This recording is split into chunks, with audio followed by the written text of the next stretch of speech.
So beautiful, you are the kind of girl that has the chemicals that makes me fall in love. Difficult, so very typical.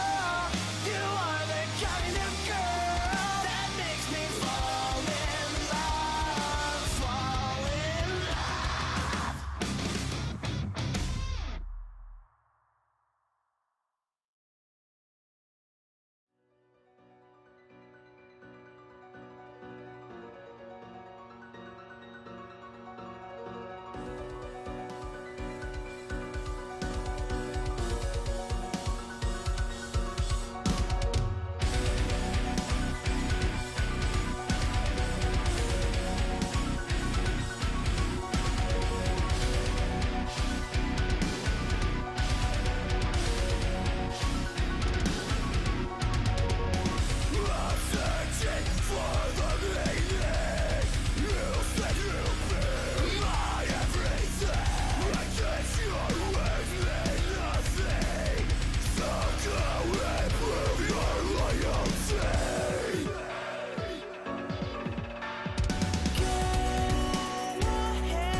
Hello everybody and welcome to a Brood War weekly event. This is another Tuesday, 6/24/2014, and I am your host, BeSt on the microphone, and welcome to everybody who wants to just enjoy some great StarCraft games. And today we are doing not only the best episode possible, but it's going to be between two of the best players you've ever seen play Brood War. So we're going to have BeSt, the Protoss macro monster, versus Flash, the Terran genius, who is just unstoppable. And watching these two players and the series of games that I'm going to play to you today, it's just mind-blowing, the outcome of each game, how well each player does, and the fact that you even have quotes such as Flash saying, "I really don't know how he gets that many units out that quickly," versus BeSt, who's just like, this guy, He knows how to counter everything. How do I beat Flash? And so these guys going head to head, it was basically something every fan looked forward to. Every time it would happen, when you see the lineups before the events were about to come out, or Winners League format, if they happen to run into each other. And of course, that famous ace match where BeSt, instead of BeSt or Fantasy, actually got sent out against Flash. And that had its own unique outcome. So I want to just start off with, this is going to be, well, actually, there's people chatting here. Okay, so this is going to be from a replay. This is old Brood War. This is not going to be live, but enjoy it like it is live. So we will be going back to the SPL date of 2010, December 15th. So if you go back to that year, 2010, 4 years ago, and we're going to be watching these two players play, and it's going to be on the map Fortress. So I hope you guys are ready to enjoy this just like I am, and let's get this underway.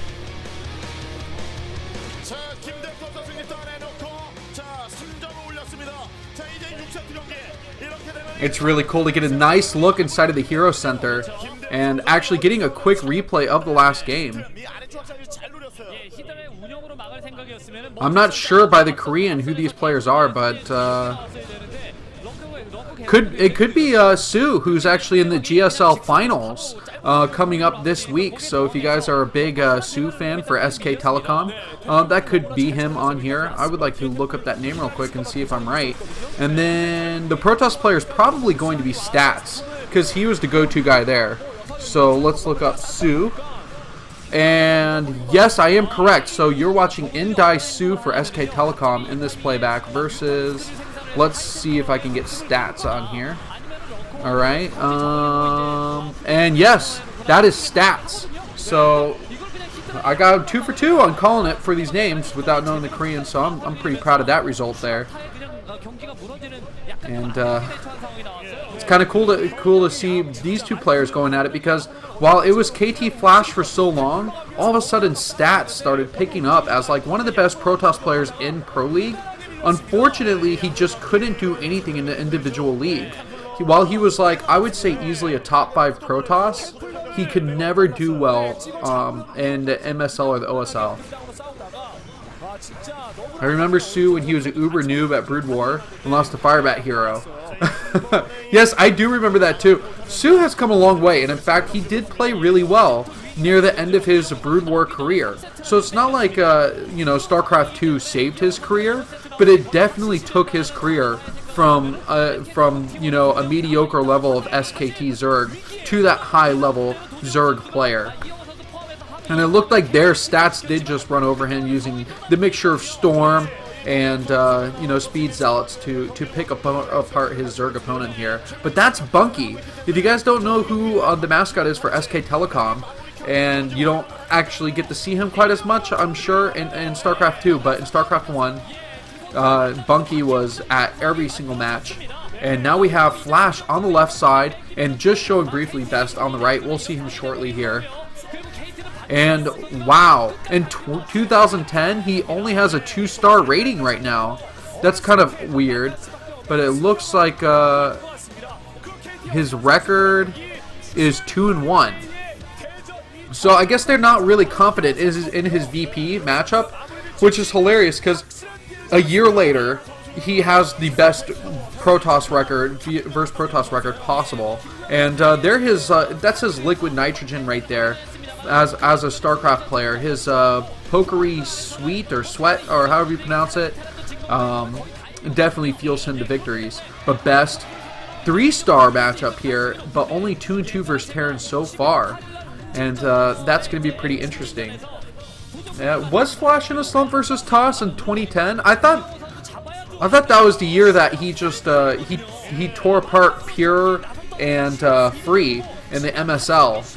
And beat both of them or maybe it was just Pure who went for that the 16 Nexus or something ridiculous, fast expand.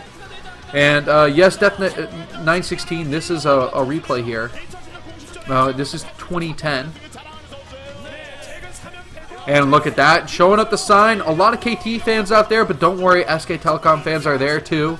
If you are an SKT fan like I am. I live and breathe that team. Got the jersey. Very excited about that. But, okay, so Ending Life saying Flash was ranked number 1, Kespa, in this game. So, I don't know if you can count him ever being in a slump, but maybe losing a game or two was a slump. Let me guys know if the let me know if the volume is a little bit loud on the video as this cast actually starts here. I don't want the announcers to be too much louder than me. I'll go ahead and turn it down a little bit here. I think they gave him 2 stars, Ending Life, because Flash is just uninteresting to watch. No, I'm just kidding. I have no clue why they gave him 2 stars. It must have been something that we don't understand. Maybe he had a cold when he came in, or it's his mother's birthday, so he's distracted. It could be a variable of reasons here why he's getting a low ranking. Now, BeSt, I guess I don't remember his career back in 2010, but I know that him and Fantasy really had to step up their game, because BeSt definitely went through a huge slump in 2010. It was one of the most painful years to watch him play. But meanwhile, Fantasy started becoming like this super ace player in 2010, and BeSt like showed these amazing games. Of course, he was still terrible versus Zerg. He was great versus Terran, and he still is a solid PvP player at this time. But the thing is, he just couldn't solve his Zerg game. And it wasn't until 2011 and 2012 that... wait, no, did it end in 2011? So it wasn't until like late 2011 that we saw BeSt like become unbeatable against Zerg. And it was not the standard BeSt build type play that he went with either. Just a lot of heavy gateway type builds. Okay, I will take that off the screen, thank you. You guys are supposed to be in charge of watching the video here. Alright, so everybody welcome. I am BeSt Dagger on the microphone, and we are watching great TVP on the map Fortress. And let me pull up the statistics for Fortress, because that's always interesting to see here. Flash looking very concentrated here, and going for that barracks out at the front. Alright, let's click on Fortress. I love Team Liquid because it allows us to see all sorts of map stats, but unfortunately it's telling me about the Planetary Fortress instead of what the map Fortress is all about. So I'm going to have to go into that Team Liquid Brood War database that we have available to us here. Meanwhile, I'm curious what kind of opening BeSt is going to go for. Clearly, he is the superior macro player, and he can get units out so fast. So his game is just get a lot of gateways. But really, you have to get a certain amount of bases. You know, until he can get to, let's say, 3 bases, he really can't transition into that, you know, high level amount of production, because you have to have that huge amount of income at the same time. So sometimes it can lead to risky play, but you know, to be able to get ahead, just taking extra bases when you really don't know what your opponent has, or just being very defensive and doing really well against your opponent, allowing them to turtle and get economy, but you getting turtle, you know, BeSt getting the ability to turtle and economy will play in his favor a lot more. So mainly players would want to punish him in the early game to try and cripple and slow down his steamrolling of his opponents. Alright, and I'm about to bring up this Fortress stat here. I was trying to focus on the game just a little bit. It was cool that he brought that probe in with the Zealot, just kind of to apply pressure at the front, but Flash, he really didn't have any issue with it, building that bunker, so going for the typical bunker expand here. And let's see, the PVT stats are pretty even, and there's actually a 51% win rate for Protoss, so 22 games won to 21, only slightly favored. But I would just say that's not favored at all. You know, it's a completely balanced map in this matchup. So that being said, it's going to be really cool that neither player is going to be at a disadvantage here. And now the factory is going to be coming up too. And it would be cool to see if Flash doesn't go directly for that siege the siege mode and goes for maybe vultures and use spider mines instead. But typically the Terran player wants to get the tank out with the siege mode to prevent from having to continue to repair that bunker at the front. Those of you who aren't familiar with the game, those Dragoons with the range upgrade that you always go for as a Protoss player can hit that bunker, and the bunker will continue to lose health, so you have to bring SCVs over. Almost one SCV per Dragoon. And now that 2 more are being brought over, Flashy being very, very secure here, is it got 4 SCVs on the bunker to make sure it does repair in time. And now it looks like a Zealot is on its way, possibly to run its way in there. And sometimes the Protoss player wants to get risky and pick off a couple SCVs and then pull back out while taking a little bit of damage on the Dragoon. Sometimes that's useful, but the one thing that you can really do to mess up your Terran opponent is when they try and bring that siege tank out, is to run in there and pick it off and then get out. And if you can get out safely after picking off that tank, then that'll be very advantageous for you.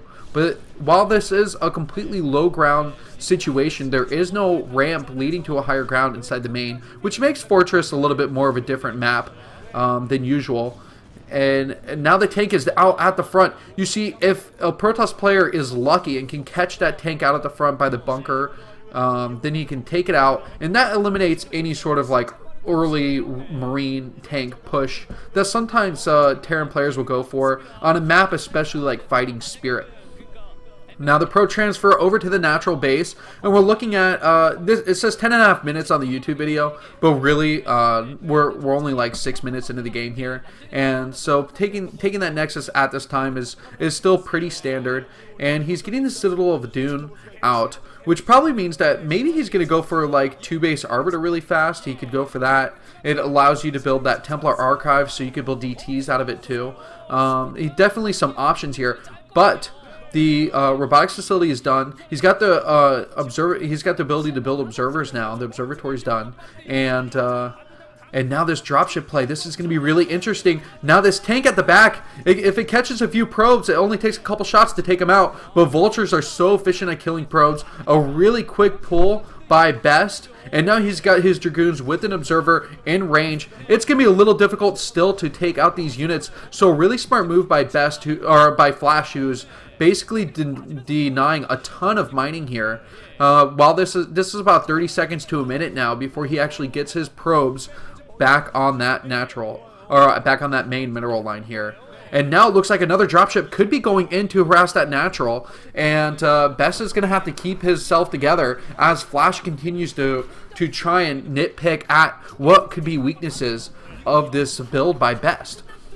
The natural bases are so, the main and natural base have so much space between that wall and their mineral line. It's kind of like, in a PvZ, it would also be a nightmare because you could just imagine lurkers being dropped in the back and that harassing very effectively too. So definitely very difficult for a Protoss player to guard both of those walls in the main and natural. And now it looks like turrets are coming up for Flash, and maybe he's detecting that there's the ability of shuttle play, but I don't see any shuttles out on the map yet, and it could be just preparation for the fact that arbiters or carriers could be the next next building or next unit to be coming into play. It's definitely going to be arbiters though, because really carriers don't have the playing field. This isn't a map that allows you to micro them properly. So that being said, it looked like there was an Arbiter Tribunal anyway. And now double dropships coming in here. Only 2 Dragoons to defend. And those are going to get taken out so quickly. And one down, actually managing to take out a vulture. So a very lucky life before it dissipated into the Spirits of Ire. And his Dragoons are going to have a lot of trouble getting in here. He's going to need more Zealots. And that's the problem. So basically sandwiched between these bolt Dragoons because they want to divert the shots of these siege tanks. And finally a Zealot does come in here, which is so effective at soaking up that damage from the siege tanks. Still the splash damage is going to hit that Dragoon next to the Zealot. And finally engaging. These these harassments are putting his economy so far behind. It's really messing up BeSt's game plan. And when you think about that, BeSt, even though you think, oh, his game plan is to just make tons of units, he still has timings to it so he can attack at the weakness of his opponent here. But now he's playing completely into the hand of Flash, who just comes out with more and more dropships, more and more mech units getting dropped inside the natural main. It's so difficult for him to actually move out because he can't get that critical army supply to start applying pressure. Meanwhile, Flash, the one thing to note is that he's still on 2 bases. And you could only stay on 2 bases for so long. When he decides to take a third, that might be the opportunity where BeSt can either go for counter aggression or expand himself and take a third. But Flash, he already realizes that he does need a new mineral line and gas to supply a bigger army here. So that command center is about halfway done, and he should be looking to probably expand towards that inner base at the 3 o'clock, but he could also expand up towards that 1 o'clock base too, which would be really hard for BeSt to take out, and probably the best way to harass that 1 o'clock would be through speed zealots and running them up there. And so this is 4 dropships possibly filled completely with units here, and now it looks like the SCVs are going to be transferring up to that 1 o'clock position. And so Flash is deciding, instead of taking that defensive position at the inner third base where you can just wall off with tanks all the way across that middle and cut off the right quadrant of the map, instead he's going to take that 1 o'clock and force the BeSt to extend himself really far in order to actually take harassment here. So a lot of tanks are coming in here again, and these are all the units that would defend that third base at the 3, but instead they're going into the natural, trying to take out probes again. These zealots are getting a lot of good shots off though. A couple tanks taken down at the front, and actually a crucial upgrade could be taken out here. I would imagine this is going to be an armor upgrade, because at this point in the game, you should have +1 attack as a Protoss player. Wait until we can click on one of those gateway units to completely identify it. But 3 Dragoons taken out really quickly here, and now this dropship in the back of the main base. That just 1 tank is going to be annoying enough, and these vultures laying down the spider mines are just going to delay anything from being able to engage that tank quickly. The micro by Flash is just exquisite right now, but BeSt, he's holding his own still so far, doing drops on the mine, but fortunately he did take out that siege tank. We're seeing just a huge delay and amount of arbiters that BeSt would be able to have. It looked like there was harassment at that 1 o'clock base though, and he had to temporarily lift it, if I'm not mistaken. And now there's siege tanks back inside of his natural base again. Why would BeSt even remove his units from that location? He needs to continue to reinforce both those spots and maybe look to something new to help defend, possibly a cannon over at the top. But even the cannon would die really quickly. The dropships have a considerable amount of health. Only 1 cannon will not take them out quickly enough, especially with 4 engaging here. So the arbiters are out, and BeSt has got to go either off this 2-base macro, or he's got to take up a 3rd base right now. He's going to be starting to fall very far behind. The natural base, because of the harassment, actually isn't mined out as quickly as you'd expect, and another huge amount of drops inside that main base is going to force him to pull. And it's so silly that the fact that Flash is continuing to harass this main base is just allowing the mineral patches to last longer for BeSt.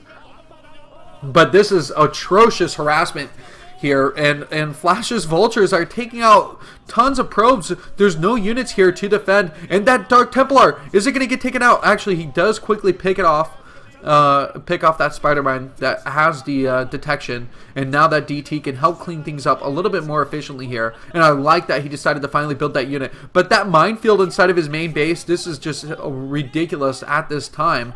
And now the 3rd base for Flash at that 1 is completely mining, unharassed right now, and BeSt is just like on his back footing. It is really hard to watch right now, and to see him not have an opportunity to pressure Flash at all. And now these tanks again reducing the mining at the natural base.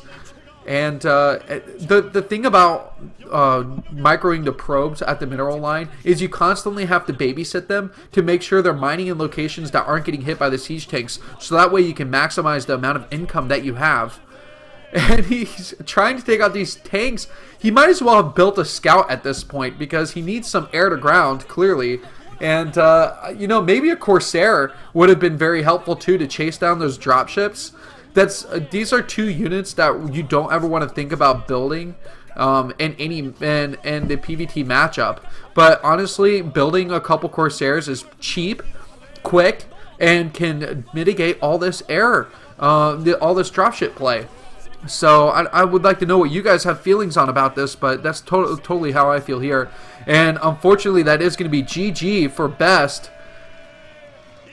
And Flash's harassment is just that's going to break a man's heart. That's got to make you feel horrible afterward. He played so well, and BeSt tried so hard to hang in there, but unfortunately, KT.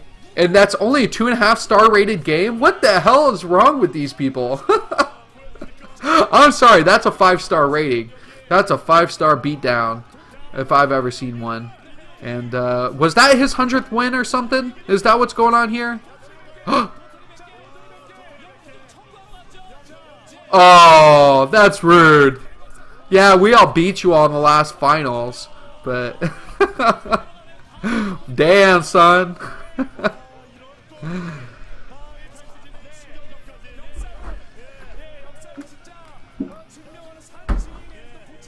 Alright guys, well we're going to go into another game just shortly here. I'm going to take a water break while I let you watch the rest of this video right here, and just hang in there. I'll be right back in a couple of seconds.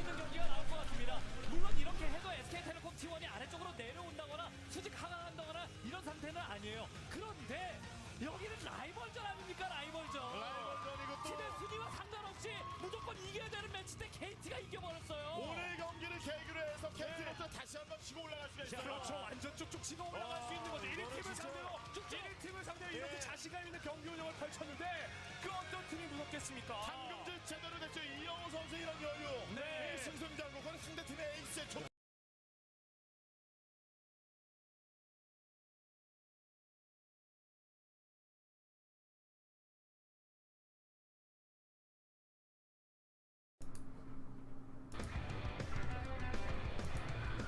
Alright fellas, it is going to be another BeSt versus Flash game. We were in 2010 previously, but now we are jumping ahead. This is going to be 2011 and March 25th on the map La Mancha.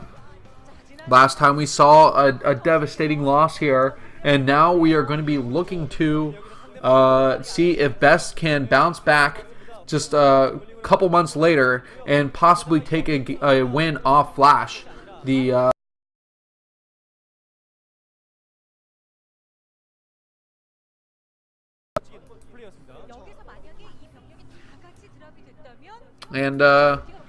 think this is BeSt, who goes by Rain in StarCraft 2, who is playing right now. Let's see if I'm getting that right. Put in Rain here.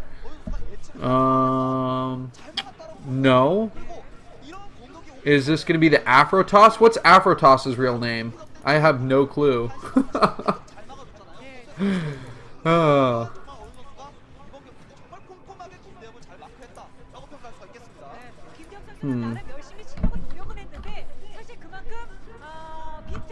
And then the Zerg, that could definitely be action. Let's see if that's going to be action on here. Nope, that's not action. Who else played for SKT? Hiva, maybe? No, that's not Hiva either. Man, I can't figure out who these two players are. This is Paralyzed. That's what he goes by. Paralyzed. Thank you. Nope, that's not Paralyzed either. Who else was on SKT? That was a Protoss player. Who the hell's that?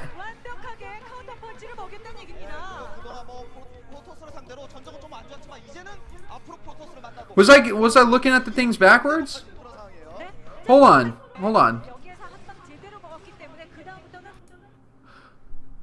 Oh, I was assuming that the SK Telecom player was the Zerg. Okay, I got that backwards. That's Stats versus Cell. Okay, Sue. Gotcha. Yeah, look at that. So that's pretty hilarious because back in the last in 2010 match that I was showing between BeSt and Flash, previously Stats had beat Sue. So in that rematch, Sue has beaten Stats. Pretty cool.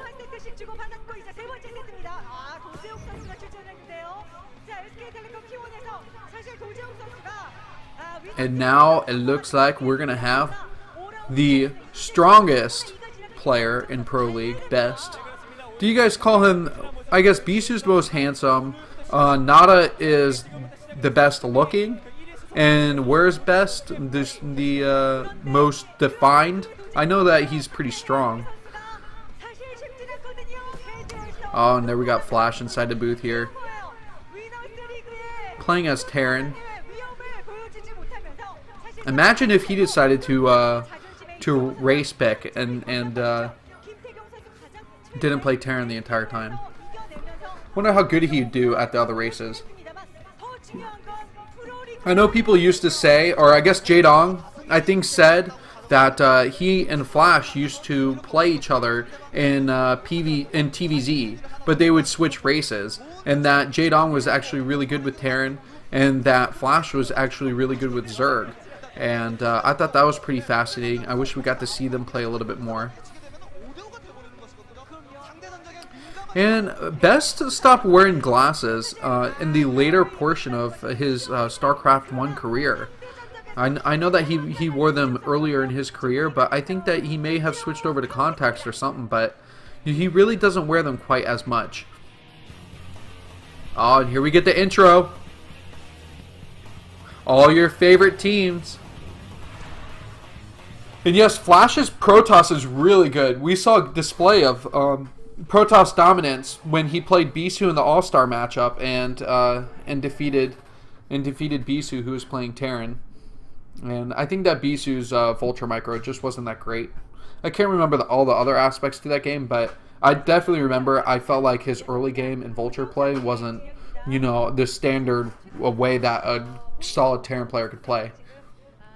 So it looks like on the map La Mancha, we're going to have BeSt versus Flash. And like I said earlier, this is 2011 March 25th. So this is going to be really exciting. If you guys haven't seen La Mancha in a long time, it's nice to bring the memories back. And let's go ahead. As you guys look at the fans, I'm going to bring up the stats on this map to see how balanced it is.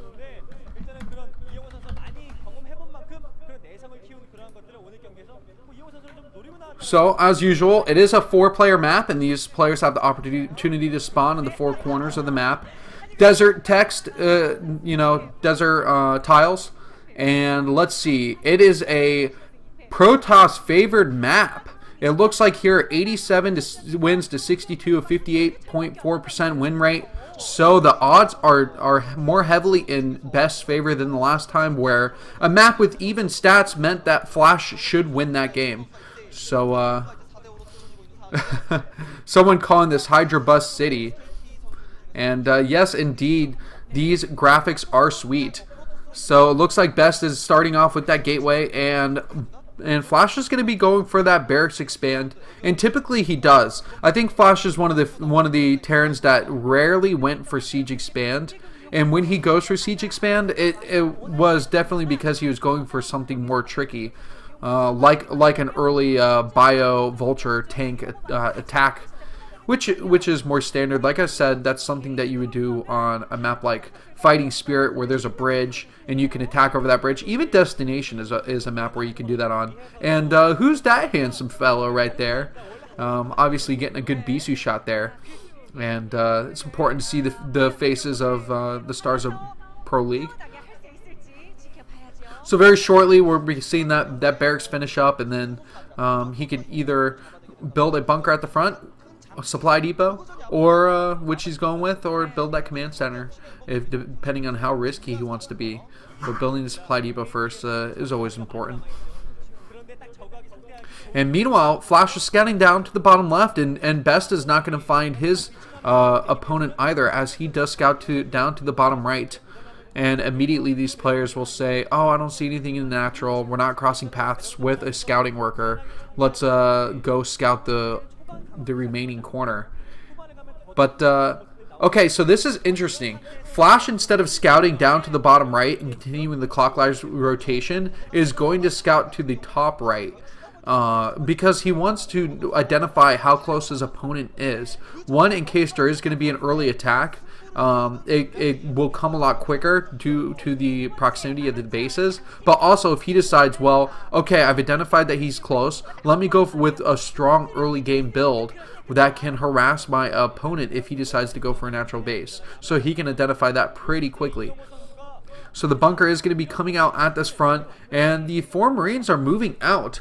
And that's kind of a risky thing, because if you have your Marines out on the map and 1 Dragoon gets a hold of your location, it can typically be microed to take out the Marines one by one. And actually, BeSt could have snuck his probe in there because the Marines weren't inside the bunker. And instead, the probe does decide to run away and keep its life. But a typical TVP is going on here, even though BeSt is in the dark. We can identify that Flash isn't doing anything scary yet, as his factory has finished up here, or I guess been started, and he'll be getting that add-on to defend with his siege mode.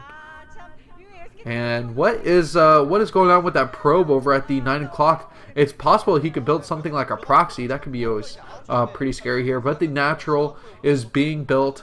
The cybernetics core is researching that range upgrade.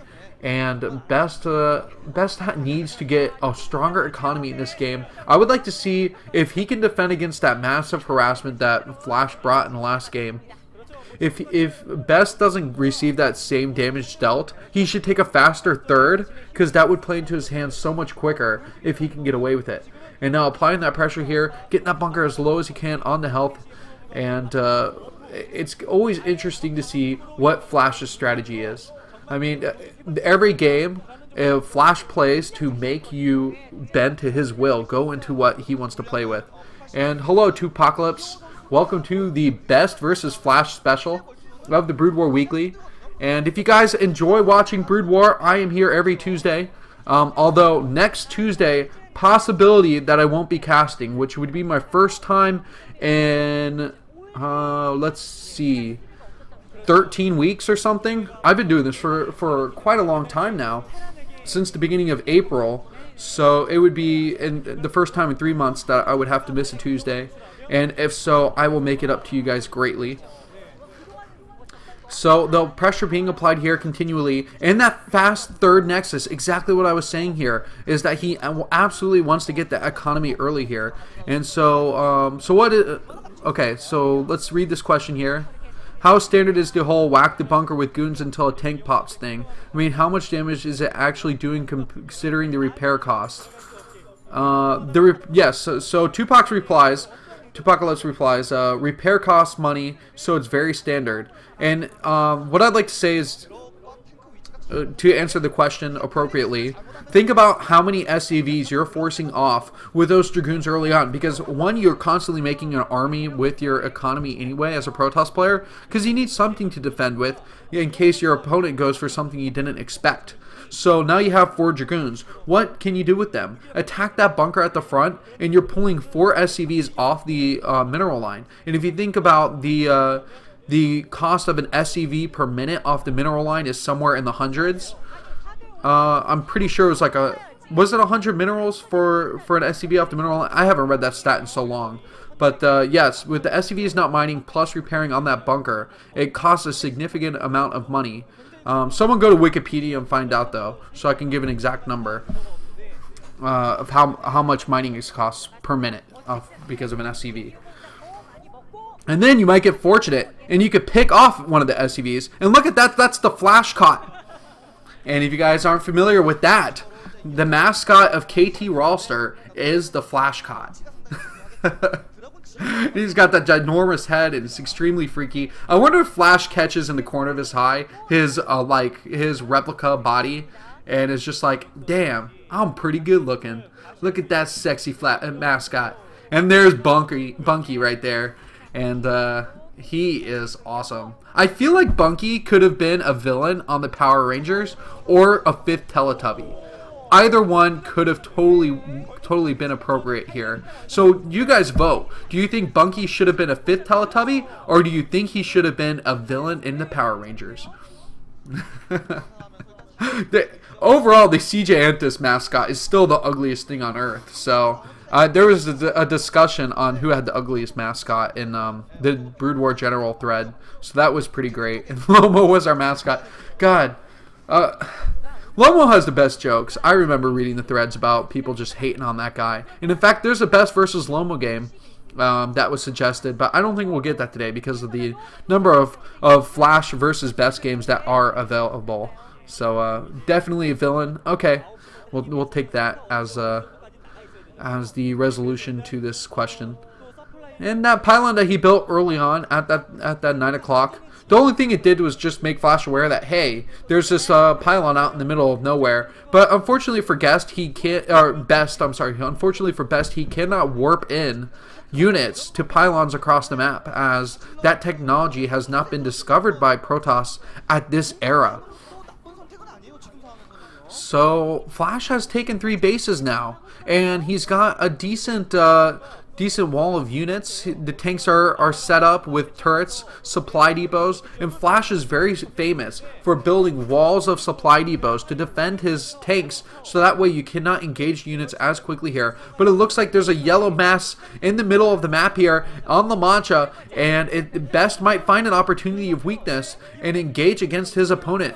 So while we really haven't seen too much inside this game, we're about 11 minutes into it so far here of actual gameplay time, and the 3-base economy is going to be fully kicking in now, which means that he can get arbiters out quickly, but really it's going to be about dropping down the gateways.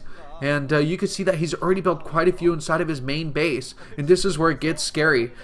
BeSt is famous for building over 100 gateways in a single match. So it's just insane how good he can macro off all of those efficiently too, once he has that large enough bank.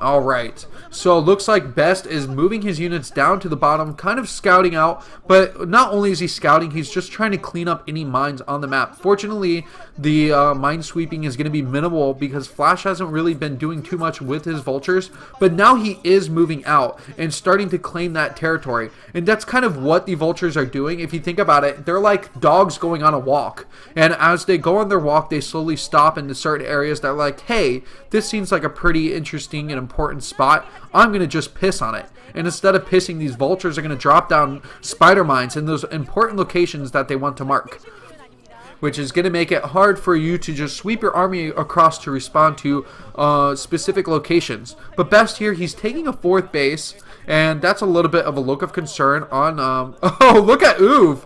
Look at U's face. What a badass. I love his hair. Meanwhile, there's a KT roster coach on the other side. So showing both of them. Now, Uv is not the head coach. As you guys may believe, he is the current head coach of SK Telecom. But Coach Park was the head coach, while Uv was the Terran specialist, and Kingdom was the Protoss specialist at this time. So more factories are being built at this time, and what is getting kind of insane in this game is the number of production facilities that both players are going to be having. Now, down at the bottom right, after we just got the flashes of the coaches, I was going to address that BeSt does have this bottom right base. He can still expand to that natural 2, but now he's going to be spread out, and he has to make sure he controls the entire map. So that means being very active with your with your army, moving constantly as if you're like I don't know, just as one cohesive unit. You just move your blob all the way back and forth across the map, which means that you have a better chance of catching your opponent if he tries to take a stab in any direction. Since the Protoss army is so much more effective in a group, you know, you just have to have constant army micro, which is incredibly hard. I don't know how well you guys can move a giant 200 supply army yourselves, but these professional players make it seem like it's just one fluid motion. Meanwhile, it looks like the gateway count is going to be getting even higher, and I wouldn't be surprised if he decides to take that, yes, the natural base, over at the 4 o'clock position. And Harangue 2 gateway placements is being brought up inside of the chat here, and I can't quite remember what Harangue 2 did, but I do remember that he had some notable gateway placements. And so what you're looking at here with the Dragoons at that location that they were just showing the engagement is that he's actually sitting on the high ground, and there's these 4 spokes that go across the map. It's kind of like a diagonal cross if you want to think about it. And the position on that high ground will actually cause the low ground units to miss. So just doing that kind of graceful dance with the Protoss army on the high ground makes you a little bit more effective against the Terran, and it's just those little things that make it so much more important. But here we have invisible units running across the map. Doesn't matter. With the Vultures, we'll just immediately have those Spider Mines go off, but only with the Vultures defending. There are no tanks here, and BeSt is actually finding a location where he might be able to stab Flash in the back. So his whole army coming over to the left. Meanwhile, he had a few sweeping units coming from the top to kind of distract the shots of the tanks. And now the natural base down at that 6 o'clock position is going to have to be lifted away. A stasis on the science vessel. While that may have looked like a weak stasis, it actually eliminated detection and only relying on the turrets now to reveal the units that are under the Arbiter. And the units are pushing forward here. Flash is a very sparse army at the bottom of the map. He's more fortified up at the top location to defend the 12, 11, and 10 o'clock bases, which means that he's going to be showing a lot of weakness. There isn't just that huge mech infrastructure that he would typically have. And so, while his production facilities are defended, the important bases are those ones are going to be at the 6, 7, and 8. Well, I guess in 9, because there's all those minerals and gas resources that Flash is going to want later in this game here. So he's going to have to fight back. BeSt is doing a really good job right now, though. He's actually morphed those Archons that are out of energy, so that way he can continue to push forward with this attack. And so I think that the command center may have gotten away. That was forced to flow at that natural base. But look at all the gateways. We're going to have to try and get a gateway count a little bit later on. Hopefully they'll be able to show it. And look at that. Even BeSt is impressed with the level of macro that's coming down here. But that's the second time that they've kind of highlighted his face. So he must be kind of an important guy. And there's the head coach Park watching on next to Uv. And this is going to get massive here. The Dragoons are pushing down. They have that great range. And as these Zealots do come in to reinforce, they're going to be able to soak up all the damage of these tanks. And Flash, once again, he's looking very thinned out. He isn't going to be able to defend this location. The stasis is doing really good now, too. He might actually lose that Arbiter, though. And Arbiters take so long to get built. But the thing is, his economy is good, and he's macroing up brilliantly right now. So now this 9 o'clock base is the next important place to take out. A lot of people wonder why you never see the main trying to be taken down. Like, why not kill off those production facilities? It's really hard, first of all, to trade efficiently to kill off the main. And the main becomes less important anyway because the Terran player can lift the production facilities, and the mining becomes less important as there are no more minerals inside the main base. So taking out this 9 o'clock is the most important spot. And so it looks like the tanks did come in here and adequately defend. But BeSt, he's already got a refortified army at the natural base over at that 1 o'clock position here. And it seems that his units are going to be out on the move again, possibly moving to that 9 o'clock. And look at all the gateways inside his 5 o'clock base. And that's really important because instead of having to build units at the top 1 o'clock and then, you know, basically run them down as fast as possible to defend the 5th base, instead he can just refortify his units very quickly from the home gateways. And now another engagement here. The stasis does come down, blocking off 2 of those tanks. And still, even though there's a decent spread by Flash, it's only a spread of like 1 tank at a time. Sometimes you see like 2 tanks and then another spread and then 2 tanks and then another spread and 2 tanks. But now he's having to actively keep tanks that are in tank mode instead of siege mode to add the extra DPS because there's a severe lack of vultures. These Zealots are continuing to push forward here, and this is the location that's going to be really hard to break for BeSt. But he is taking out another one of the bases. The Zealots actually kill off that command center, and I think Flash realized that he was not going to be able to save that command center.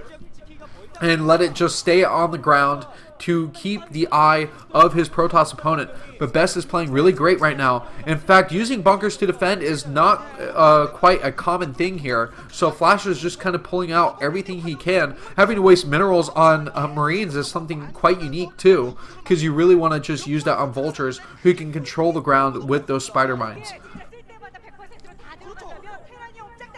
The Arbiter might get taken out again just by this single Goliath, and that's going to be kind of lame. So that Arbiter does not get saved, but it seems that BeSt is not in any sort of position where he has to panic about losing such an important unit. He does have that 6 o'clock location taken, and look at Flash being so persistent now, taking that 6.5 natural base, and probably going to try and expand to that 7 o'clock soon enough. EMP going down on that front Arbiter, but fortunately there is another Arbiter in play here, and an EMP going down on the command center means that only scans are going to be able to reveal this army as it tries to push in here. BeSt is going to go for it regardless, and the scans are going to run sparse pretty soon here. He only has 3 bases worth of contest stations, possibly 4. But I think, yeah, only 3 here. And storms are going down too, but that was a lot of Dragoons that died off very quickly here, so not the most efficient trade for BeSt. And I think that was a little bit of a mistake engagement if he wanted to beat his opponent.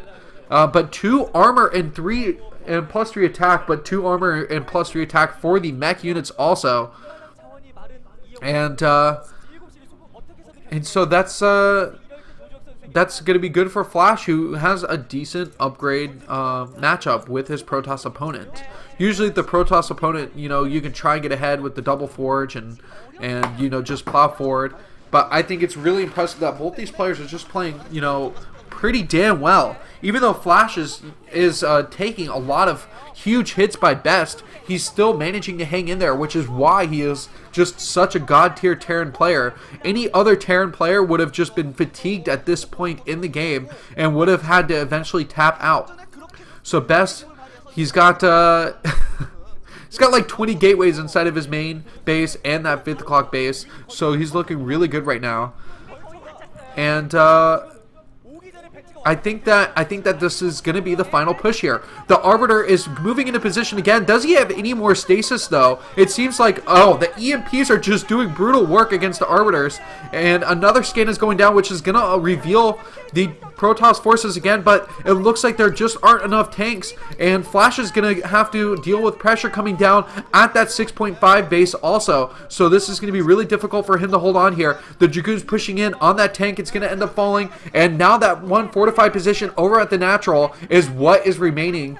And the final bastion of hope for Flash, as he wants to maintain his great Protoss record in Pro League back in 2011. The Zealots are taking down that bunker, and finally those Marines that had such a nice place at home are finally going to get taken out, torn to shreds, and this base at the 9 o'clock might be running out soon.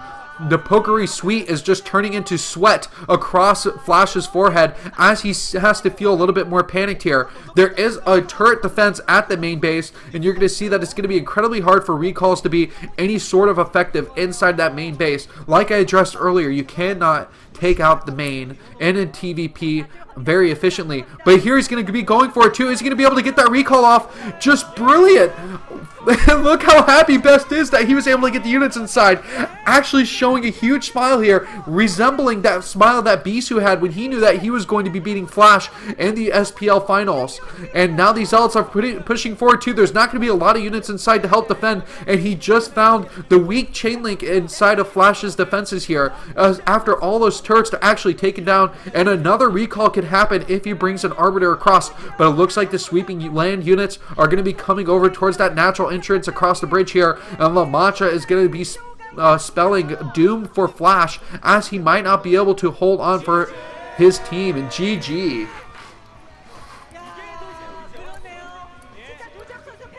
And it looks like BeSt is going to take that win. Congratulations to him. And look how happy, oh my god, that celebration. Trying to get his sexy on, someone get Justin Timberlake in the studio, because he's got to show him those types of moves. I think Justin Bieber has nothing on BeSt in the dance-off contest here. And that was an exquisite win by him. And very cool, very cool. So, time for me to take a quick water break, and then we will jump into yet another BeSt versus Flash game. Oh, look at that face. Drinking the wrong drink, man. That's the problem. And to answer you, Tool89, I start at 6 o'clock every Tuesday, and I've been doing this for several months now, the Brood War Weekly show. So, I don't know which answer you wanted, but you get 2 answers there. Oh, man. That was cool. Now a 2-1 lead, and who's going to be sent out for the ace match, I do not know. But we're going to have to ignore that because we're going to be watching BeSt versus Flash games only. Alright, so what else do I have in this setup here? That's Light versus BeSt. That's BeSt versus Flash. Alright, with the NBC game triple caster lineup here. So totally cool. Let's go into it.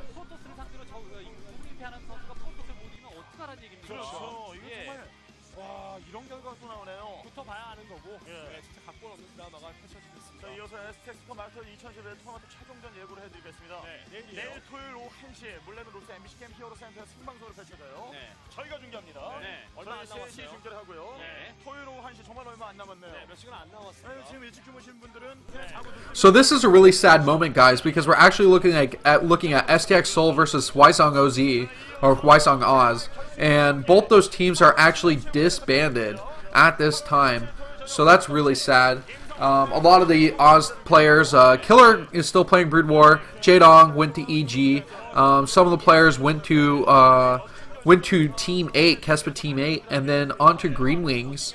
So that's where you're seeing some players if you're not familiar with that history there. Then STX Seoul disbanded in StarCraft 2, but did remain throughout the series of StarCraft 1, and in fact had players like Cal who temporarily graced the StarCraft 2 scene, but did really well in the StarCraft 1 scene. And now, what is this? Showing a match result between BeSt versus between SKT and KT Rawlster. Wow, that's a lot of people here. Is this a finals? We're watching the finals. Oh, okay. I know exactly what game this is. This is going to be crazy, guys.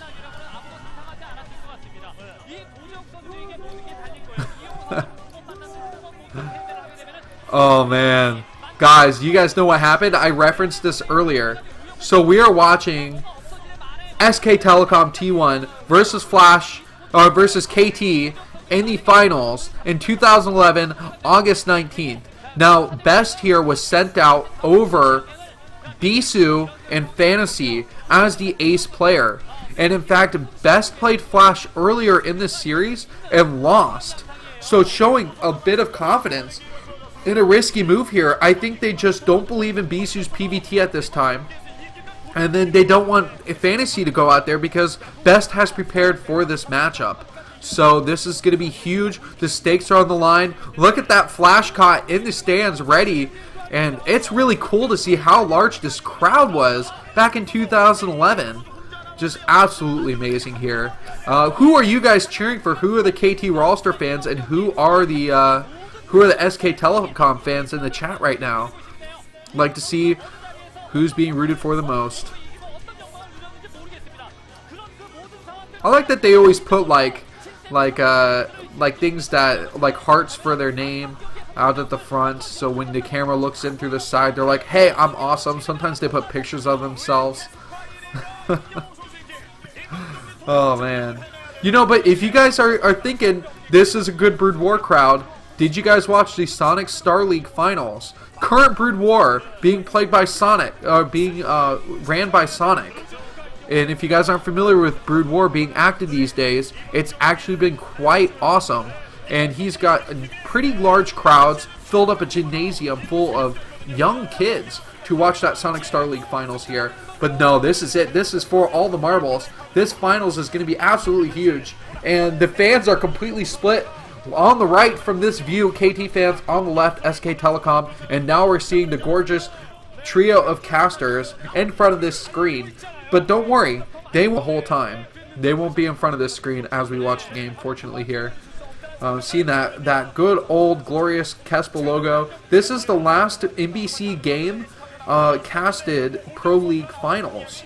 So just a little bit of nostalgia there to see the NBC game casting crew just at one last time in Pro League. BeSt, honestly, right here, he looks like he's feeling the nerves. But Flash, he's trying to reach his Zen mode too. In fact, he can't find the time to swallow the liquid in his mouth. He's so choked up. Probably he looked at a picture of BeSt, who's just an amazing, good-looking dude. And if you guys aren't aware, looks play a heavy role in Brood War. I mean, just look at the King of Kong, Yellow, and his brilliant thread on Team Liquid. Motor oil. Okay, I don't think that he was drinking motor oil. And here, the effects are going off into the stands. This means we have to absolutely be going into the game now. The referees are here, and unless a player accidentally leaves the lobby during the countdown, we will not have a disqualification in the finals. This is going to be on the map, Circuit Breaker, a very familiar map, and quite often played in the Love TV Star League and the Sonic Star League and the Sonic Pro League, King of the Hill, Sonic All-Stars. All those tournaments happening currently in the Brood War scene, they all usually have Circuit Breaker, they have Neo Electric Circuit, Match Point, Fighting Spirit. Those are the maps of today, but Circuit Breaker was a map of yesterday also, which means back in 2011, August 19th, we are entering the finals with Flash spawning at the top left-hand corner. He is the Terran player. Meanwhile, at the bottom right, the Protoss player at the 5 o'clock position, Jae Wook, also known as BeSt, is going to be playing Protoss and trying to carry the banner as SK Telecom has advanced to the finals several times in the row. But I think this is coming off a loss to KT Roster in a previous finals. And KT Roster is just having this lucky streak where all of their players happen to just step up and play really well in the finals. I think everybody is familiar with Haiva, who for some reason has this impeccable record in the finals where he doesn't lose. Fantasy is one of those players too who's never lost in the finals. So just, both those players, I think Haiva versus Fantasy ace match in Pro League would have been the ultimate thing ever. But, not everybody would stand behind putting those two players up there and just staking their perfect, flawless records on that. Oh, was it Hoja? Okay, I knew I was getting it wrong. Hoja, even worse than Haiva. Haiva's the STX Zerg. Hoja is the KT Roster Zerg. And he has a great playoff record. But that's it. That's when he performs. Action Zerg, he's hit or miss, but he always provides those great games in the playoffs. So that's always enjoyable too. Thank you guys who decide to follow me on Twitch. I do this every week, so hopefully you can get alerted to watch and listen to my casts and learn more about either strategy, history, or just come and play and have some fun. Because typically I do an hour segment of people playing StarCraft Brood War also. So just a little bit of a recap there of what happens on Tuesdays. It's absolutely the best day that you can have. Tuesdays are great, and I'm thinking of possibly moving the time earlier, so keep a watch on that. I want to be able to catch the European crowd a little bit more, and I know that a lot of people in Europe who are watching right now are up late at night, so thank you all for taking the time to watch me regardless of your sleep schedules. And it looks like this is going to be that gateway core, build where you get that range upgrade and attack with the Dragoons. So whoever was asking earlier about, are they going to, do you expect a Protoss player to attack with the Dragoons on that bunker every game? Yes, we should be expecting it here too, as he's going for that range upgrade. And now the probe has officially identified where his opponent is. The natural base is going to be coming down pretty quickly here. I like this. Only one Dragoon getting out. And here's the thing. If Flash had spawned in one of the closer locations at the 1 o'clock or the 7 o'clock, BeSt could have done something a little bit different where you can build a Zealot early on and then attack in with a Zealot, Probe, and Dragoon. As you follow up with more units in the background, go 2 gate, and then expand with the Nexus. And that applies a lot more pressure on your opponent. But since it is a far spawn, I think that even though BeSt, no matter what, seemed like he was going to go for that gateway expand, it's definitely an option that you have with the closer spawn to go for that 2-gate pressure into the Nexus and possibly, do some decent damage to your opponent. And so it looks like there's the pylon just coming down here. The range is going to be finished up soon. That bunker at the front. And now we're looking at 2 factories very quickly here, getting that second factory, which means that Flash has 2 options here. He could go and get a lot of vultures out very quickly from those 2 factories, or he could get that siege tank out. But I would love to see spider mines from Flash early on and kind of change things up, because spider mine pressure at that natural makes it incredibly hard to defend your probes, and basically you have to pull them back and wait for that robotics facility to come out, use your observer. BeSt, though, he has proven now a 3rd time in his games against Flash in this past year that he's played him, and he's played him 3 times now. What he has shown is that he likes to get that robotics facility and not lose to spider mine attacks. So he will not lose to the lack of observer here. And it seems that Flash is kind of read BeSt game plan, watched his matches, and realized that it isn't the best way to go against someone like BeSt. Personally, it would work better against a player like BeSt, who plays much more greedy against a talented player like Flash. And now the attacks are coming down, and Flash is going to have to bring another SCV over and actually building an engineering bay at the 3rd base, and he's not going to finish it. So it's to just deny a 3rd Nexus, a quick 3rd Nexus, but BeSt is actually building a quick 3rd Nexus at the 3 o'clock location instead, and that's going to get super scary if he can get away with this Nexus and reach like the 6 minute mark, and I guess we're actually almost to the 6 minute mark. So if he can reach the 11-minute mark with this 3rd Nexus, then his economy will be very well done. And now Flash has brought an SCV over to identify it, canceled his engineering bay, which he had the opportunity to finish, lift, and float into his opponent's base for free scouting, but it's not something he necessarily needed anyway. Now the academy coming up is going to be important, and even though you don't go for bio, want to let you guys know, hey, you have to build the academy because the ComSat station will provide those scans. You cannot build orbital command centers. For you guys coming from StarCraft 2, you can only build an add-on that allows you to reveal your opponent. And that's the only functionality that building provides for you. But it'll gain energy over time. 50 energy, bam.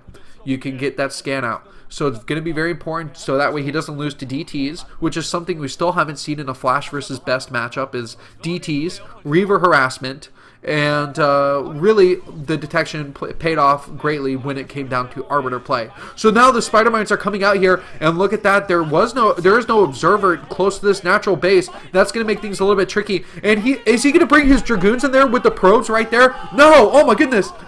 Wow! That is so risky by BeSt. I don't know anybody who has the balls to leave their probes inside the natural mineral line while he tries to pick off the spider mines. That was just absolutely insane, and only a man toss such as BeSt would be able to do that. I'm sorry, Reach, your name got taken away for this specific game. Now the Vultures are coming in here to do the harassment.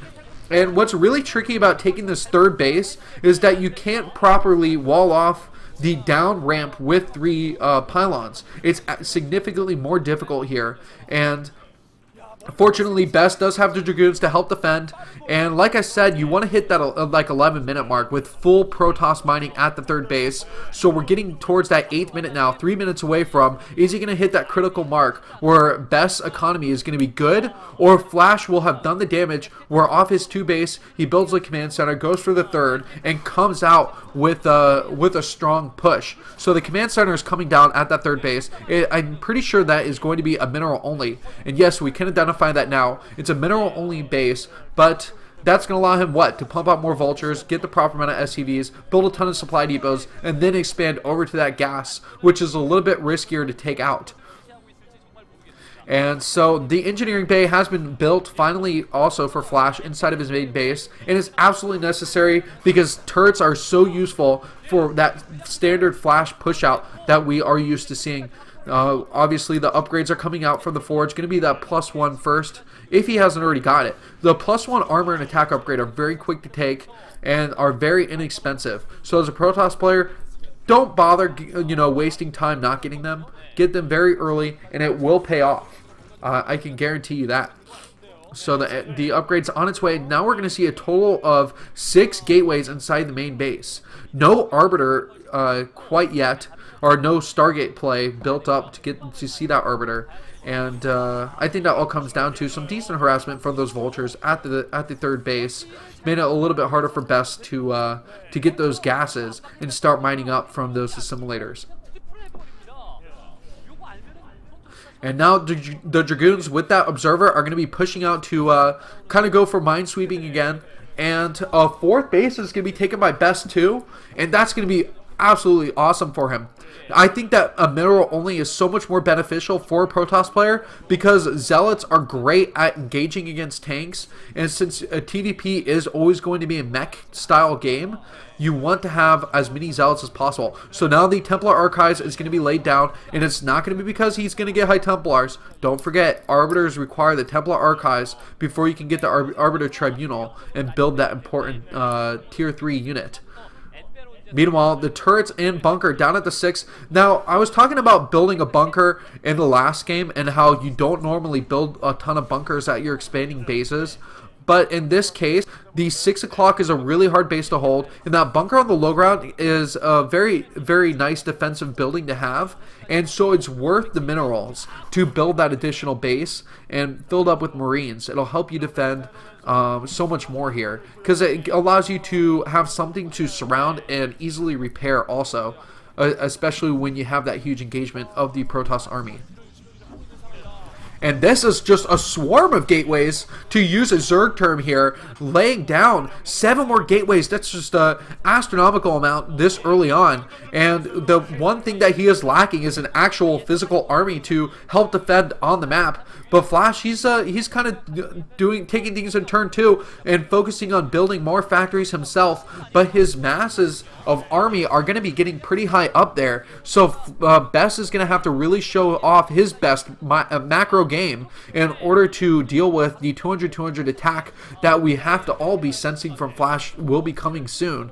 I don't imagine that Flash would allow BeSt to take another base. He's sitting on 4 here, but if BeSt can take that 6 o'clock base, then it's going to be really hard for Flash to deal with things. And so he's sitting on 4 bases though. He does have that 12 o'clock. The economies are looking pretty even for these players so far. And no Zealot speed upgrade quite yet, but I imagine that he will be having that on the way. The Citadel Dune is already done, as we clearly saw building the Temple Archives being built. And so once the leg enhancements upgrade has been finished up, he will be able to effectively engage the army around this map here. So Spider-Mine's causing things to be a little bit messy again, and as I kind of said earlier, these Vultures are just going around tagging the area on the map to make sure it not just one to try and deal damage, which that was a nice AoE damage by that Spider-Mine, but really it's providing crucial scouting information, because every time one goes off, Flash will just lose a tiny segment of that map vision and realize, hey, oh man, it seems like my vision's just crunching down very quickly here. What the hell is BeSt doing? I got to get really defensive and figure out what kind of information, what kind of building unit composition he has. And actually BeSt going for High Templars, which is absolutely awesome, because I'm a huge fan of Storm and the TVP matchup. I think that Stasis plus Storm is an absolutely brutal hand of cards that you're going to have to deal with as a Terran player, because Storm is the one ability that actually will kill your units even if you're inside that stasis field. So you can't feel 100% safe knowing that High Templars are on the map. And this is quite a bit of units bunched up. Is BeSt looking for a recall, Or is he going to be moving his units out? Okay, so only an observer on that left side of the map moving up. I wasn't sure if that was going to be just a ninja arbiter trying to find a sweet spot location in the natural or the main base of Flash. But he's really nicely turreted up, and that's a good use of those minerals coming from that third base that Flash took at the mineral only. And double armory upgrades at a time. Really, he only has the +1 attack right now, but behind this, he's going to be able to get those upgrades very fast now that he has both armories out. And more gateways are getting thrown down by BeSt, and in fact, his army still isn't 200, and he's got to continue to run back here. There's no arbiters to help defend too. Now, Flash, this is the scary moment where you see his army. It's going to be so powerful right now. Is BeSt going to be able to slow it down? Something that would be really nice is to burn a way to burn scans. If you can take out the science vessel as a Protoss player, then bring in a couple DTs and go and slowly stream your DTs in to burn scans from the Terran player. But off of 4 command centers, it's going to be quite a while before he does run out of scans anyway. And now the Arbiter play is coming into hand. Oh, look at that tank line, though. He's got well over 20 tanks just stacked up in a perfect location here. Going to be incredibly hard for BeSt to get the surround that he needs. He's going to need units to come from the top and the bottom location, but it seems like that that small pathway for him to get his units up to that top right and engage from top down and bottom up is not going to be possible for him right now. But it looks like the huge engagement here. BeSt does have the macro ability right now with all those extra gateways to re-engage. And a couple storms going off. Great storms, by the way, taking off a few units. And I am practically out of my chair as I'm watching this game. But Flash has defended that attack. And it seems like BeSt is allowing himself to give away more ground, more and more here. And the KT roster team is out of their seats too as they see this getting exciting. And this is going to be tense for BeSt, who might be losing that 3 o'clock base. And the Zealots are attacking that command center and going to be able to take it out. I think that Flash isn't going to be able to repair it in time. And now he has to push out. He can't lose that Nexus at the 3 o'clock. It's such an important mining base to be able to get those additional gases. He does have that 6 o'clock, but there are no more mining probes. Oh, well, I guess there's no more mining, but the probes are still there. They're trapped inside at that low ground, and there's no way they can escape. Something that would be really cool is if BeSt decides to use a recall to get his probes out of that burrowed location here. But it looks like Flash is packed up. He's no longer going to be attacking at that 6 o'clock. He's moving his army back into the middle, and storms are coming off again. But these tanks just push forward regardless, and BeSt is looking like he's in a lot of trouble as his army has just been strangled out and thinned down to the wire here. And look at all those factories. If you think that BeSt has huge macro ability, Flash is showing that he can build a ton of buildings here too and get just as many units out just as quickly. And now another engagement here. But that science vessel is causing a lot of trouble here. He doesn't have the energy to stasis it. And without that stasis on the science vessel, on the tanks, he's just not going to be able to get good engagements. He needs to hold on a little bit longer until the Arbiters are ready. Losing another one though, and that's going to be huge. It's going to take so long to build another one here. I'm not sure that BeSt is going to have the time. It seems like his death clock is about to run out. And now the tanks on the bridge. That's an incredibly hard location as they have just formed a leapfrog style line across that bridge. And you can't really get a full concave on that kind of tank line. And now it looks like he's brought back down to his natural, and the 3 o'clock base is completely taken out. The mineral only is actually being harassed. The Nexus is down, so now it is a situation where Flash can take out that 6, and then the economy of BeSt is going to be non-existent. The main has no more minerals in it. The natural is going to be worthless in just a few minutes also, and this engagement is just going to be possibly BeSt's last engagement. Look at those string of High Templars, though. Are they going to be able to get enough storms in here, though? What a single storm on top of that tank does end up taking it out. A nice one to take out one more siege tank, and now the Zealots are streaming in too. Hopefully that friendly fire damage will do anything, but no, BeSt has got to be feeling, and he looks quite defeated at this time. And all those probes, might as well bring them back to help engage in the fight, even though they'll pretty much die instantly. StarCraft 1 workers have proven themselves to be futile in fighting engagements here. And so now the tanks have that siege tank lineup outside of the natural base.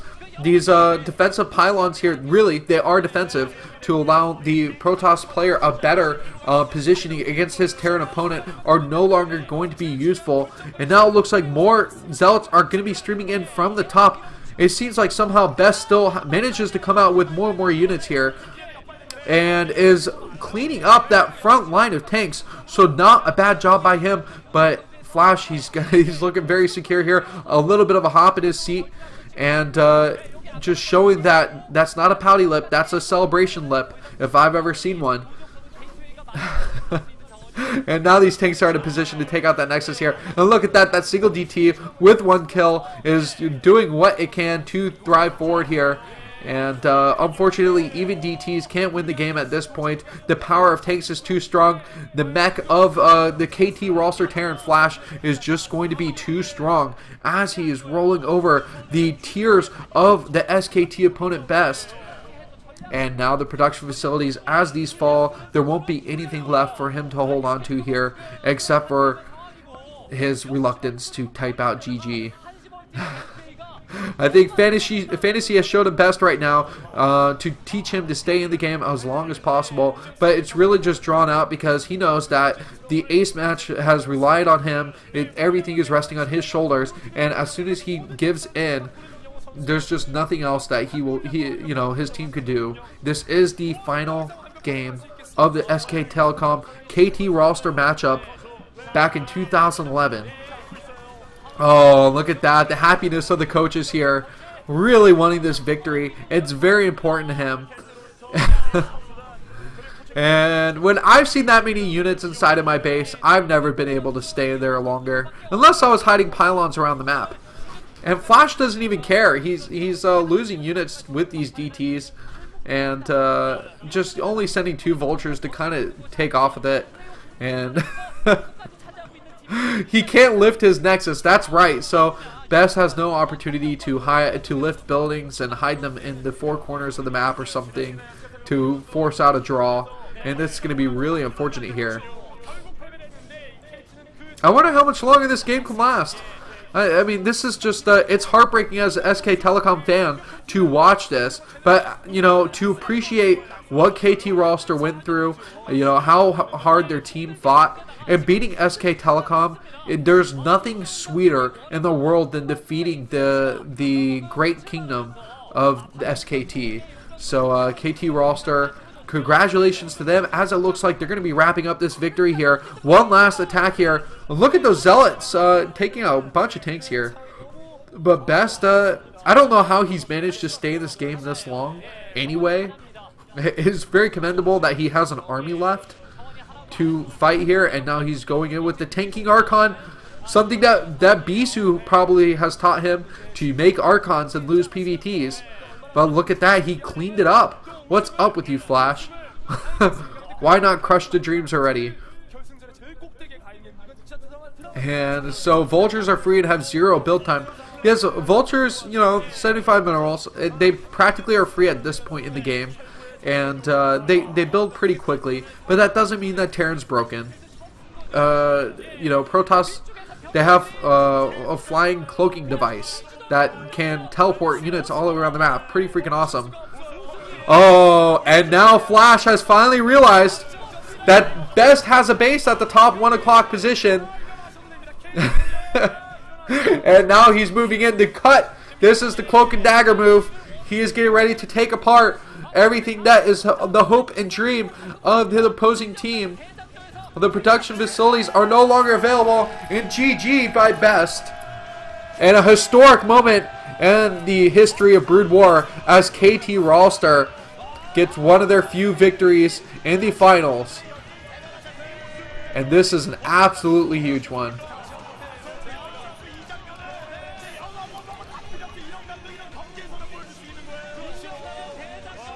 Oh, it's crazy. It's crazy to see how happy these guys are, that they're crying, that this is so emotional. And, to see Flash carry that banner and to understand how important that StarCraft means to him, whether Flash is playing StarCraft 1 or StarCraft 2, he is just so passionate about playing the game And it's just really cool to see. This is his passion at full throttle. I absolutely miss this, and I don't think that we'll ever see him return to play StarCraft 1, but I promise you guys, hang in there. We're going to see these moments again in Brood War. It's possible. But those fans are having a great time. There's going to be lots of drinking and celebration. I hope all of you guys can drink heavily tonight and celebrate this KT roster victory if you were a fan of them too. Definitely take a drink in honor of it. As we see the ceremony, the coach getting thrown up and down. Congrats to him. Well, that's the last of the BeSt versus Flash games that I have available to you guys, but I think that you guys deserve another game.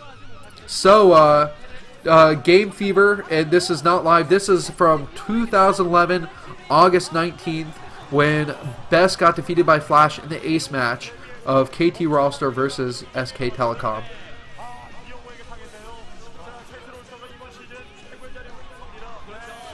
Oh man, the celebrations won't end here. Alright, so now it's time for you guys to choose. Do you want to watch Nada versus BeSt? Do you want to watch July versus BeSt? Do you want to watch BeSt versus Luxury? Or would you like to watch BeSt versus Lomo? I'm rooting for this one, because it's the fastest. Oh, actually, this one has English commentary to it, though. So that probably won't work. Can't talk over Klazar, Kalera, and Moletrap. Do you guys remember them? Great announcers in the past. July versus BeSt. Let's see if I can find the Korean version of that so I can cast over it. All right. July versus BeSt is what we're going to be going for here. Let's see here. Let's go into the past. Players.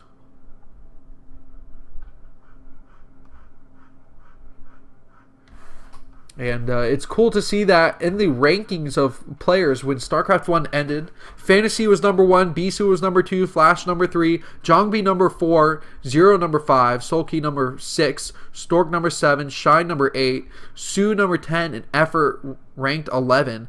Jaedong was ranked 13th. Oh man, that's wild.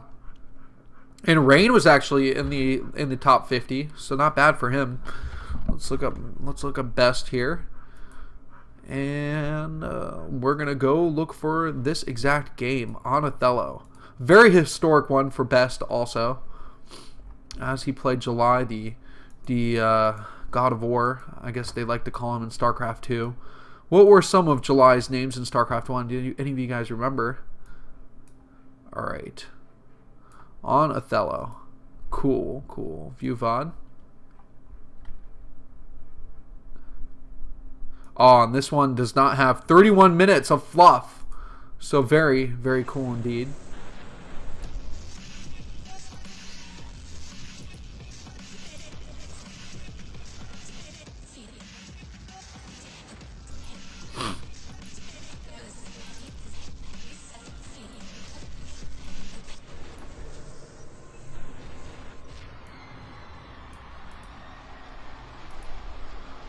All right, welcome everybody. This is BeSt Dagger on the microphone, and we're going into July versus BeSt in 2008. It is going to be July 12th. On the map Othello, this is the Ever 2008 OSL. And guys, let me tell you a little something here. This is a Brood War historic moment, and we are just featuring BeSt games today. Regardless of if they are victories or losses, we're showing just historic games that BeSt had played in, because he had just so much Brood War history and rich history behind him. So thank you for watching the Flash versus BeSt series that I had for you this earlier in this show. But now we're going to feature July versus BeSt, which is also a great historic moment. And guess what? This is BeSt with the glasses. Someone in the chat was asking earlier, when did BeSt wear glasses? I said, hey, he did that in his early career. And look how skinny he looks too. Definitely malnourished, and you could tell that he made a lot of money and won a lot of games and bulked up into a handsome, healthy fellow.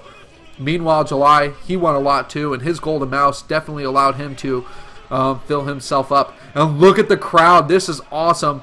The Ever 2008 OSL is a great one indeed, and the stands are just filling up this entire stadium. It is packed. The flags are available too. And will we see a finals this historic again? It looked like SSL 9 was pretty close, but Sonic Star League 10 will be even closer to the historic days of the early 2008 OSL.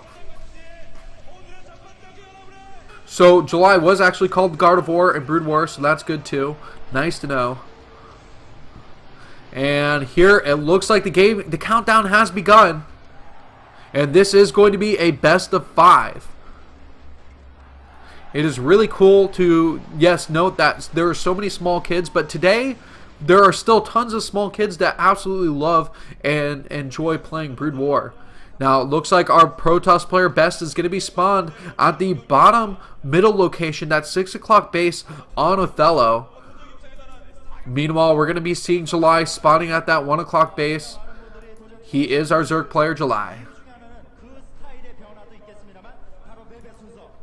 Both these players, they played pretty good in this Ever 2008 OSL.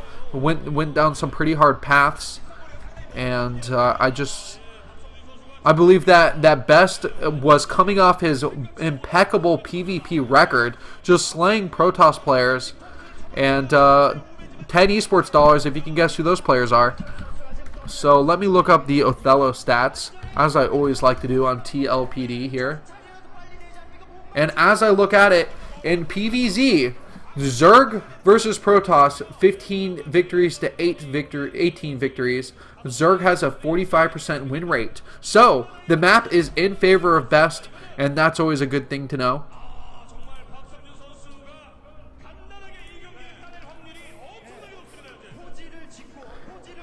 And what do we have here? It looks like the spawning pool is already down. Oh, this is madness, guys. This looks like it's going to be a 5-pool build.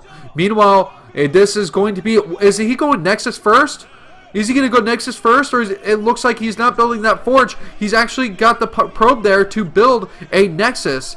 No way. Okay, it looks like the probe is going to be able to scout out July very shortly here and see what is going on. This is a 4-player map. Do not forget, he's not going to know where his opponent is right away.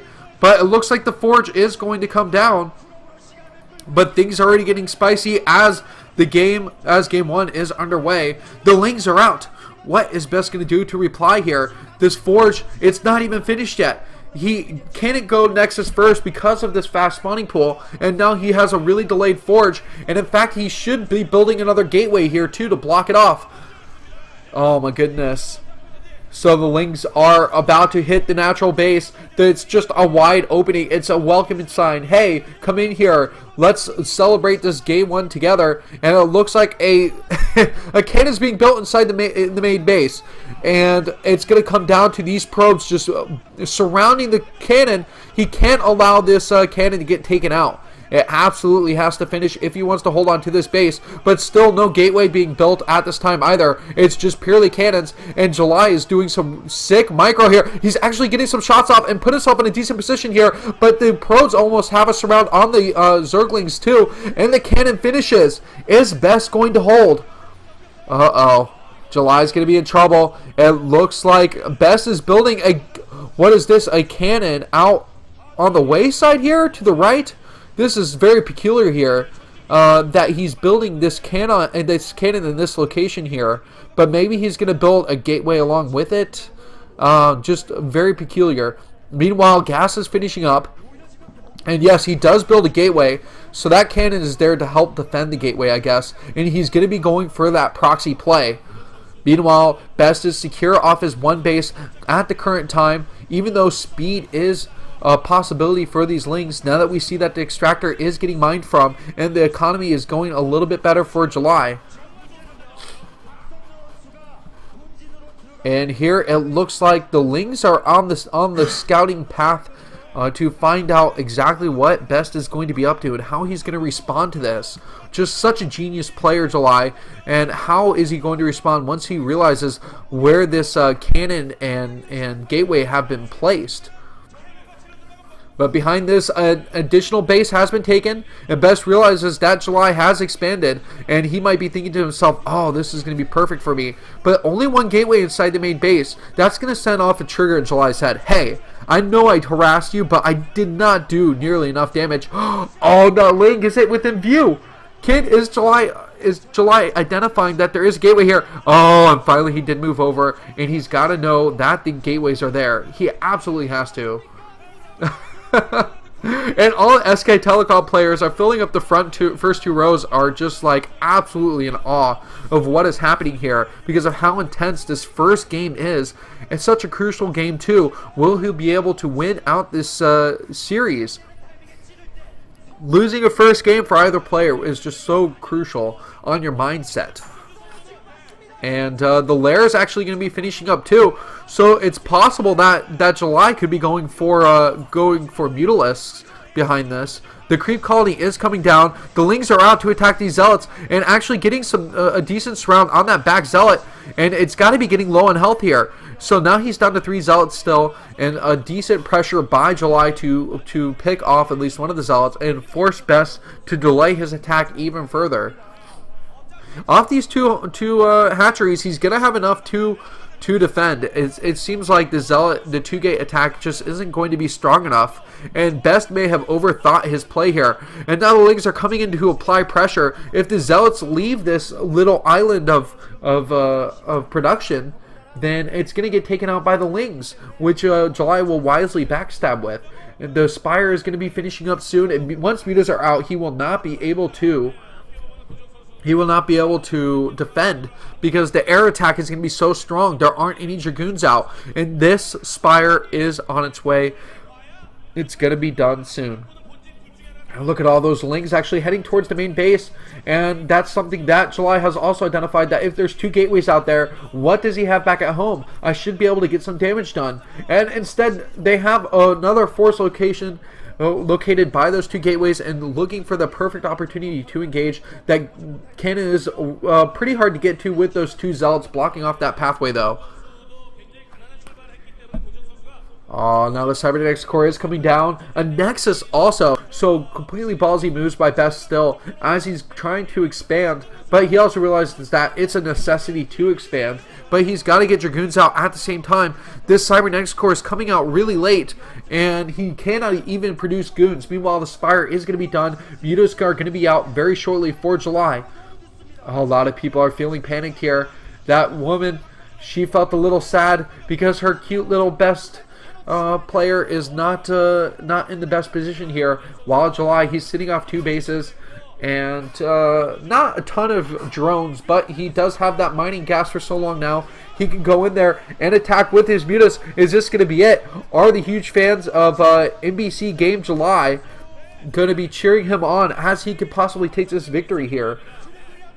Another cannon is going to be built inside that natural base, but that's still not nearly enough. With the Cybernetics core, though, he can build a Dragoon off that additional gateway here, and just a straight-on A attack move. No Muta Micro required as he takes out that cannon, and another one is going to be underway. It taken out. The probes have to be pulled to the other Nexus. Only 2 cannons over there at that location too, and in fact these mutas can have their way at whatever they want inside the main base.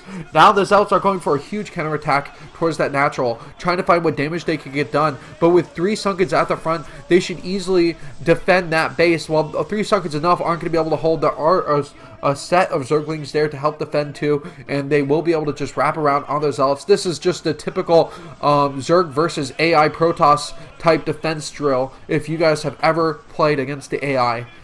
And that's going to be it. It's going to be GG. And unfortunately for BeSt, he's going to have to tap out and take a loss in this best of 5 in the Ever 2008 OSL. Oh, man. A deflating loss for him as July comes out with a brilliant 5-pool play. Transition into Mutas. It seems that everything went his way. And actually, he's playing for STX Seoul at this time. and I totally called his the wrong team here. So I had forgotten that he played for STX Seoul at that time. And 2008 was a long time ago. Really good win. Lots of rabid fans. And so that's going to wrap it up. I don't think I have time to go into another game because they're all 40 minutes long. So unless you guys have some sort of suggestion, I think I am out of material for the day. Let's see. I always like going to the Book of Records and playing one of those really fast games. So I might be able to pull that out for you guys if you want one more thing here. Team Liquid.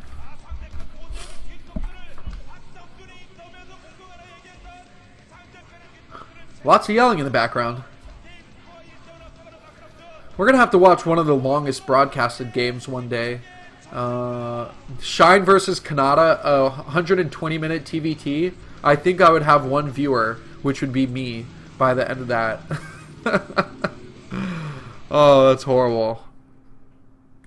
Alright, here's your finale VOD of the day. This is your treat. And, let's see. I will join on this in just 1 second here. Because we cannot play the natural music, I'm going to play some Zerg music in the background. All right.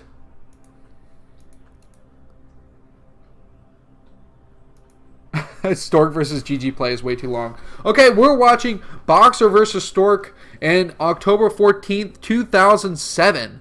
Yes, yes, yes. If you guys are missing Boxer very badly, here's your small dose of him now. Look how good looking that fellow is back in the day. This is this post-military Boxer? Is that why he looks so awesome? I think this is post-military Boxer.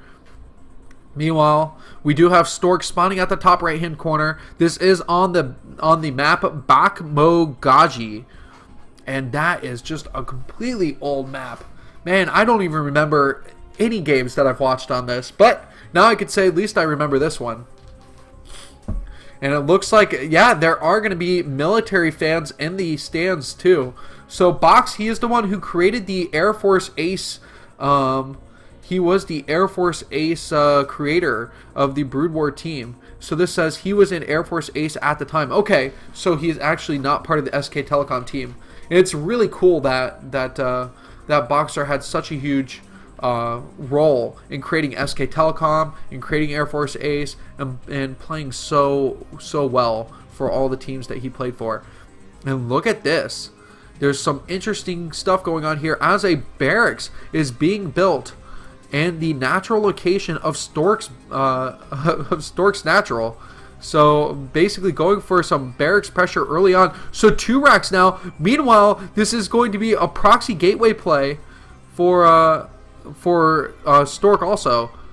Or did I get this? I might have gotten this mixed up here, but he definitely does have 2 barracks out on the map to go for some early marine play, which is typically not something you want to see. Typically something you'll see here. So yes, Stork is spawned over at that 1 o'clock. He's got the 2 gateways. So what's going to win? 2 gate pressure or 2 racks pressure? Your Marines should be out quicker as a Terran player, but the Zealots will kill a lot quicker. So this is absolutely insane.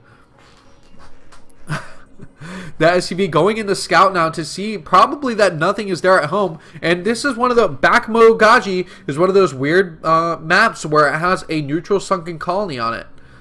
And look at that. Now Boxer knows exactly what is going on for his opponent.